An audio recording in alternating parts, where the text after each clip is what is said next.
Good evening, it's 8 o'clock. I'm Tony Ndoro, live from Johannesburg, and in your top stories this evening, a community and school in shock. A school teacher in Folweni gunned down in broad daylight just meters from his classroom. Did ANC Secretary-General Ace Magashule help form a rival party? The party's NEC will now investigate these allegations.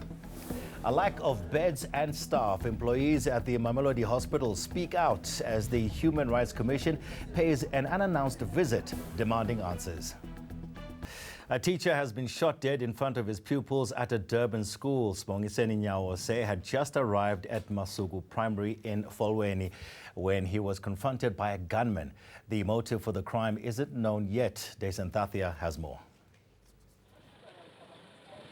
Sibongiseni Nyawose didn't even make it into his classroom at Masuku Primary School on Tuesday morning. The senior teacher was shot in the head, meters away from where he'd just parked his car. The children were playing here, and the teacher arrived to school, and while he was walking there in the passage, that's where he was approached by one unknown suspect who fired several gunshots to him and fatally wounding him. And the suspect ran out of the gate. Nyawose's body, although covered, remained in full view of pupils and parents for several hours while authorities worked at the scene.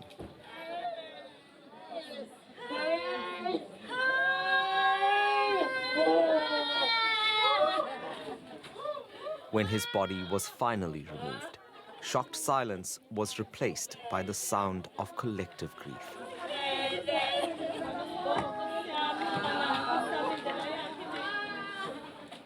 Njengoba kwenzekile lokhu thina njengamalungu omphakathi inhliziyo zethu iconsa igazi, izingane zethu ziyathuthumela, sizoqhubeka kanjani zifunde uma ngabe isimo sekanje.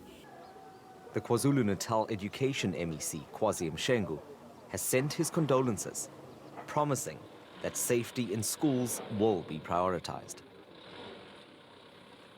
But it's too late for Sibongiseni Nyawose. Desantathia in Folweni, Durban. The ANC NEC is investigating its Secretary-General Ace Magashule, and former ANC Deputy President Kgalema Motlanthe is at the helm. Magashule is being investigated for his alleged involvement in the formation of the African Transformation Movement Party. Kgalema Motlanthe for this report. Ace Magashule finds himself in hot water with the ANC's NEC and the National Working Committee. The politically embattled Secretary-General is being investigated for his alleged role in the formation of a rival political party to the ANC. The ATM was launched in 2018, and Mzwanele Manye later joined as policy head. On Monday, the ANC's National Working Committee processed the NEC's decision to investigate Magashule, with former ANC Deputy President Kgalema Motlanthe leading the panel. But the ANC Women's League says it doesn't believe Magashule has done wrong. Let's not assume that the SG is guilty.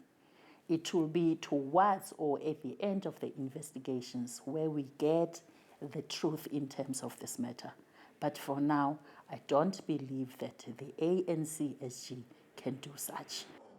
A political analyst believes this could be the beginning of the end of Ace Magashule's power within the ANC. Already, Ace Magashule's wings are beginning to be clipped. So it's going to be interesting to see, whilst this process is being chaired by Kgalema Motlanthe, how exactly Ace Magashule is going to be marginalized further in the African National Congress. The Secretary-General has, on previous occasions, denied any wrongdoing.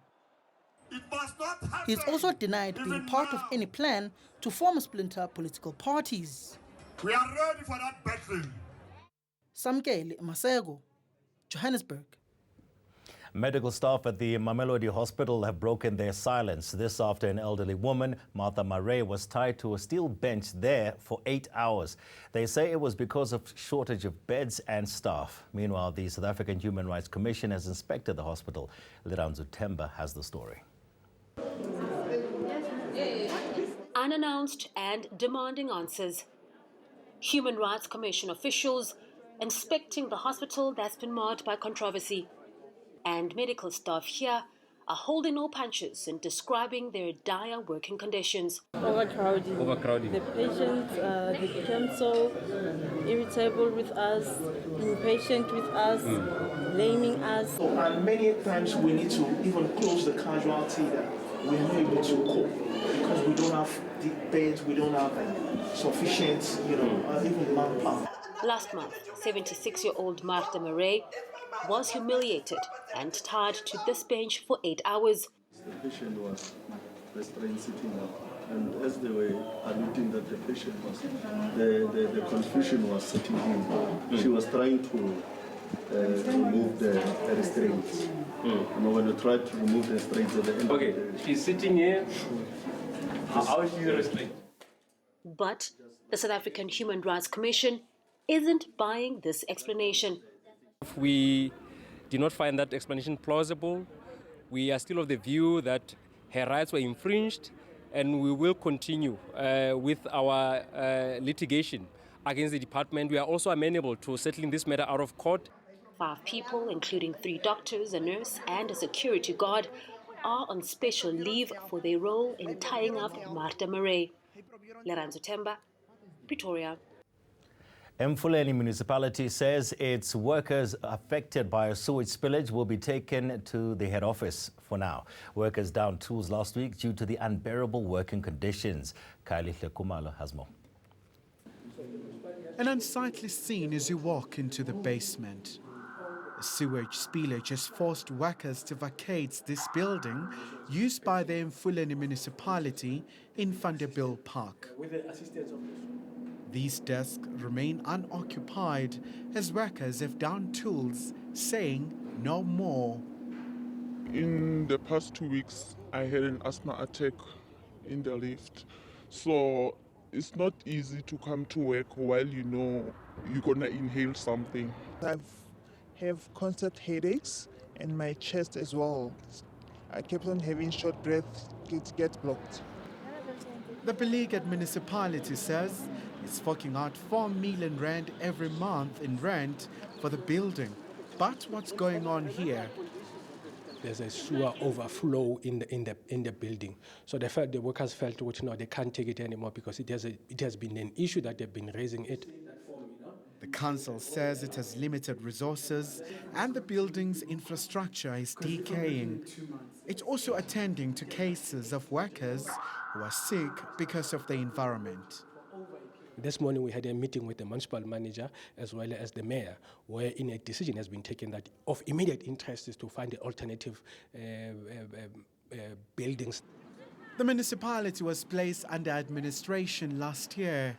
Meanwhile, its financial recovery plan has just been approved. It requires at least 25 million rand to replace the sewage pipelines. Kgalema Motlanthe, Vanderbilt Park. Right, in other news today, 2 high-profile former cabinet ministers resigned as MPs. Former Minister of Women in the Presidency, Batabile Dlamini, wrote a scathing 8-page letter to ANC Secretary-General Ace Magashule. Former Tourism Minister Derek Hanekom also tendered his resignation from Parliament. Parents and friends gathered today to remember 16-year-old Daniel Bakwela. He was stabbed to death outside Forest High School in Johannesburg last Monday. Talk of the social ills plaguing schools dominated his memorial service. The Bakwela family sat and listened inconsolable. Gauteng Education MEC Panyaza Lesufi will be meeting with the school governing body later this week. Residents of Walmer Township in Port Elizabeth are trying to rebuild their lives following a devastating fire. At least 80 people are homeless after the blaze engulfed informal structures in Area Q yesterday. Strong winds fanned the flames as well. While some have started rebuilding, others are still counting the cost of losing everything they had. No injuries have been reported. Okay, still to come here on eNews. An historic day for the LGBTI community in Botswana as the High Court abolishes anti-gay laws. Ropiwa, what's coming up business-wise? Well, Tony, the rand has reached its best levels in a week, and this is as the US stops adding fuel to that global tensions fire.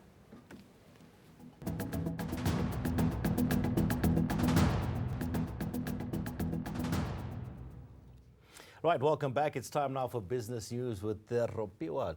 Let's start with what? The output for April beat expectations. Yeah, so we saw manufacturing data coming out today, really exceeding expectations that manufacturing analysts and participants within the sector had in mind. So we do know that manufacturing, along with the mining sector, have been battered this year, Tony. And I don't exaggerate. The power crisis, that load shedding that we saw in the first quarter of this year, really put a big slump on the manufacturing sector. And now, as we enter the second quarter of the year in terms of the sector, we see a major improvement. So we're seeing that on a year-on-year basis, manufacturing was up 4.6%, with the biggest contributions being the cars, electronics, metal products, as well as furniture. So the manufacturing of vehicles, which was quite surprising, was up by 18.6%. So while we're not buying cars domestically, we're definitely exporting a lot more cars. What was also very interesting, Tony, I must note, was that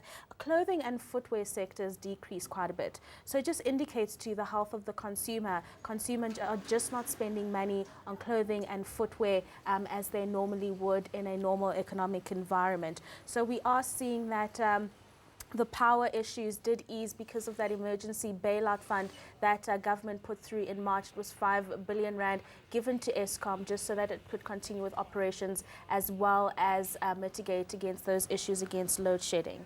Okay, let's hope that also creates jobs as well in the long run. Let's hope so. Okay, and markets today? So it was a good day for the markets today, Tony. The JSE closed higher with mining stocks leading the way, and this is as global sentiments towards riskier assets improved. So we saw manufacturing companies topping the top 40 index, with Tiger Brands rising an impressive 2.6%. If we take a look at your commodities, gold was down slightly earlier after reaching its lowest level in a week. This is obviously on the back of improved sentiment around global trade tensions. Meanwhile, Brent crude was 0.33% lower. Markets are still waiting on a supply cut deal between Russia and Saudi Arabia. No direction there as yet. And if we take a look at the local unit now, the rand rallied more than 1% today, and it came back from a 9-month low, as much bigger than anticipated expected growth in the local manufacturing sector boosted that battered currency and equities. But we are still waiting for that State of the Nation address, Tony. It's rallying, but it's still at 14.6. Well, it's better than it was a couple of days ago. Yeah, it's trying. I suppose. Positivity. Thank you so much. All right.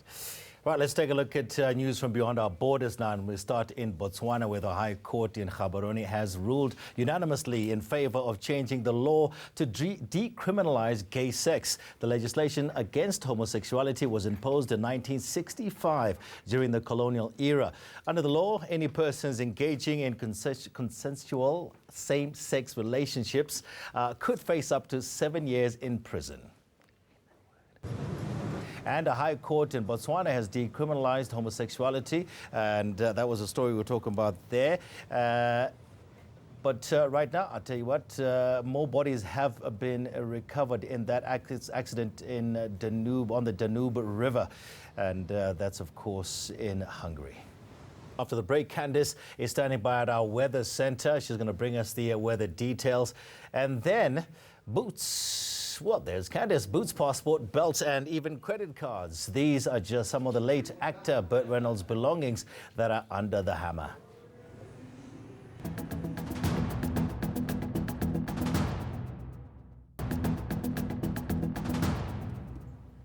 Okay, time to go to Candice now with the weather details. Good evening, Candice. Hi, good evening, Tony. Well, we're about to see a cold front move in the Western Cape. In fact, the rain should start in the next half an hour or so, bringing about quite a change in the weather as we head into Wednesday. It's quite a large cold front with a strong push of cold air moving in behind it, and it's reinforced by a secondary front bringing in intermittent showers for the Western Cape for most of the day on Wednesday. We're also expecting lots of cloud with it. Now, ahead of the cold front, we'll see warm temperatures into KwaZulu-Natal and the Lowveld, with another sunny and mild day over the northeastern parts of South Africa. And then as we head into the second part of the day, you'll see another batch of showers into the Western Cape, but also spreading through to the Eastern Cape and along the eastern coastline. And we might even see a light dusting of snowfall on some of the western and eastern Cape mountaintops. Now things remain sunny and dry over the central and eastern parts of the Northern Cape, but you'll see that cooling reaching De Aar and Colesberg at around 20 degrees, colder in the western parts with the possibility of rainfall. For the Western Cape, we're expecting a very chilly day on Wednesday with most maximum temperatures in the mid-teens, and you'll see lots of cloud here with intermittent showers for much of the day. Rainfall will also push in along the Eastern Cape coastline as well as the adjacent lying interior. Mthatha remaining warm at 26, but you'll see that cooling pushing in from the west. Makhanda with a high of 17 degrees. Sunny and warm throughout KwaZulu-Natal, 27 for Pietermaritzburg. Ulundi even just shy of 30 degrees. You'll also see a sunny and hot afternoon for Skukuza at 31 degrees, but with fine and mild weather over the western parts of the province. Sunny and dry weather continues for Limpopo, Polokwane at 23, 27 for Messina, Thohoyandou and Tzaneen with a warm afternoon in store. Fine and mild for Northwest, 22 as we head towards Mahikeng, and Potchefstroom at 2 and 23 degrees. Another sunny day is expected for the Free State, 21 for Bloemfontein and Welkom, and you'll see fine and mild weather continuing for Gauteng, 1 and 21 for Vereeniging, and Pretoria topping 23 degrees. Now on Thursday, we're expecting another cold day, especially over the western, central and southern part of South Africa, with significantly cooler weather into KwaZulu-Natal with the possibility of rain. Still fine and mild for Gauteng, but by Friday we're expecting cooler weather in the northeast. And although you'll see a predominantly dry day across South Africa, we're expecting a cool forecast. That's all from the Weather Centre. Have a good night. All right, thank you so much, Candice, there with the weather update. We'll see you again next time. Right, we end here. The personal belongings of Hollywood actor Burt Reynolds are set to go on sale at an auction in Beverly Hills. Everything from his boots to his furniture and paintings are up for sale. His passports, credit cards, luggage, belts, ties and clothes will also be included. The most valuable lot at the auction is a 1979 Pontiac Trans Am, which was owned by Reynolds and his business partner, Gene Kennedy. The car was just a tribute to Reynolds' role in the movie Smokey and the Bandit and is expected to fetch about $500,000 US. The actor died in September last year. Okay, let's just recap your top stories for this evening now. A community and school in shock. A school teacher in Folweni gunned down in broad daylight just meters from his classroom. Did ANC Secretary-General Ace Magashule help form a rival party? The party's NEC will now investigate these allegations. And a lack of beds and staff, employees at the Mamelodi Hospital speak out as the Human Rights Commission pays an unannounced visit demanding answers. That's it from myself and the crew. Have yourselves a good and safe Tuesday evening. Bye-bye.